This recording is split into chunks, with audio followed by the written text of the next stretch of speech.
E aí, bora fazer uma viagem no tempo por dois mundos antigos que são simplesmente incríveis? A gente vai mergulhar nas sociedades africanas e no poderoso Império Romano. Vamos juntos desvendar como eles nasceram, se organizaram e, claro, como se transformaram ao longo do tempo. Preparados? Então vamos lá. Olha só o nosso mapa para essa jornada. Primeiro, a gente explora as antigas sociedades da África. Depois, pulamos para Roma para entender tudo, desde sua fundação, passando pela crise da República e, por fim, a grande transformação do Império. Vai ser um caminho bem direto ao ponto. Beleza, a nossa primeira parada é o gigantesco continente africano. A gente precisa entender como a geografia e a organização social de lá deram origem a povos e culturas fascinantes. Pensa só, o que poderia ser tão imenso, tão poderoso, a ponto de literalmente dividir um continente em dois? Essa é a primeira grande peça do quebra-cabeça para entender a África antiga. E a resposta é o deserto do Saara. É ele que faz essa grande divisão.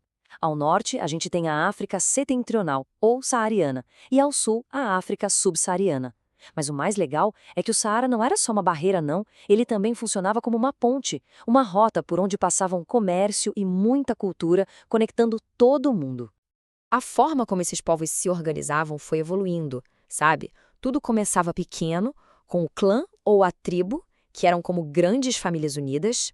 Depois, essas tribos podiam se juntar e formar confederações de aldeias para se proteger ou para alcançar objetivos maiores. E no topo dessa escada, a gente tem o reino ou império, que já é uma estrutura bem mais complexa, com capital, um governante poderoso e muita riqueza concentrada. E para a gente ter uma ideia melhor de quem eram esses povos, se liga nesses três nomes que são fundamentais. Kush, que era conhecido por suas pirâmides e pelo domínio do ferro, Nok, que deixou uma arte incrível em terracota, e Cartago, uma potência comercial no Mediterrâneo, cada um com sua história e seu legado. Agora, a gente atravessa o mar e desembarca na Europa para falar de Roma. Vamos ver a sua origem, que é cheia de lendas, e os conflitos gigantescos que quase puseram tudo a perder durante a República. Essa parte da história é pura emoção. Olha, toda grande história tem um começo épico e Roma tem logo dois. Tem a versão mitológica, que todo mundo conhece, dos irmãos Rômulo e Remo, que foram salvos por uma loba. É uma história fantástica. Mas a história de verdade, a versão dos historiadores, nos conta que Roma nasceu de um jeito mais simples, da união de pequenas aldeias. É super importante saber diferenciar o mito da realidade. A República Romana não foi nada tranquila, longe disso. As tensões sociais eram gigantescas. A briga entre ricos e pobres era constante. Então fica a pergunta: quais foram as duas grandes revoltas que chacoalharam essa época? E aqui estão elas. Primeiro, a gente tem a revolta dos irmãos Craco, que brigaram feio para conseguir uma reforma agrária e dar terras aos plebeus. E depois, a revolta super famosa de Espartaco, em que um exército de escravizados, liderado por um gladiador, desafiou o poder de Roma. As duas mostram bem o tamanho do conflito que existia na sociedade romana. A República estava por um fio em uma crise profunda, e no meio desse caos surgiu uma solução política bem peculiar, e que, na verdade, foi o comecinho do fim dela. Vamos ver como essa história se desenrolou. A palavra-chave aqui é triunvirato. O que é isso?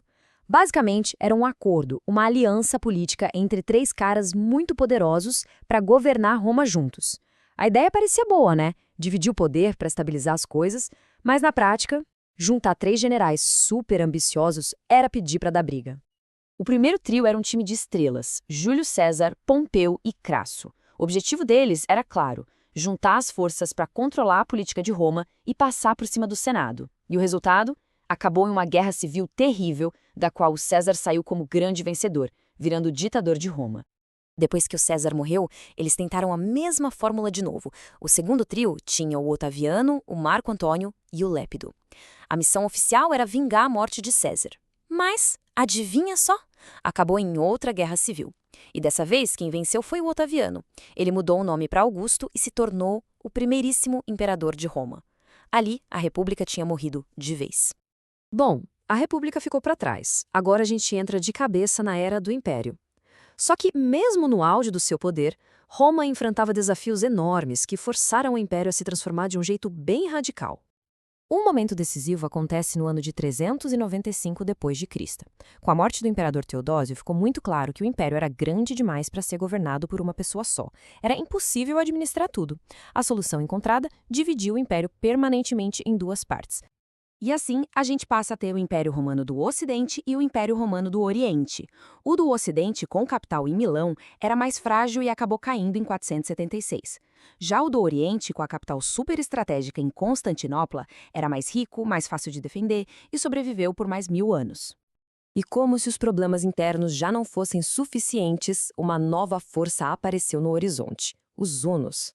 Esse povo guerreiro, vindo lá da Ásia Central, começou a avançar pela Europa e mudou completamente o jogo.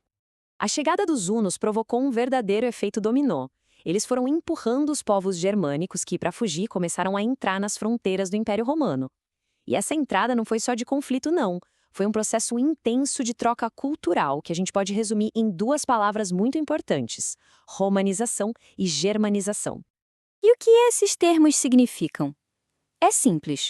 Romanização é quando os povos germânicos começaram a adotar costumes romanos, como a língua e as leis. Mas o contrário também aconteceu. A germanização foi o processo em que os romanos, principalmente os soldados, começaram a usar roupas, táticas de guerra e costumes dos germanos.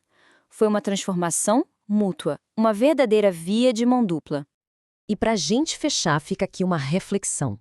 Desde um deserto na África até a decisão de um imperador em Roma, passando pela migração de um povo inteiro, o que a gente viu hoje mostra como as decisões dos líderes e os grandes movimentos de pessoas têm o poder de redesenhar completamente o mapa e a história do mundo.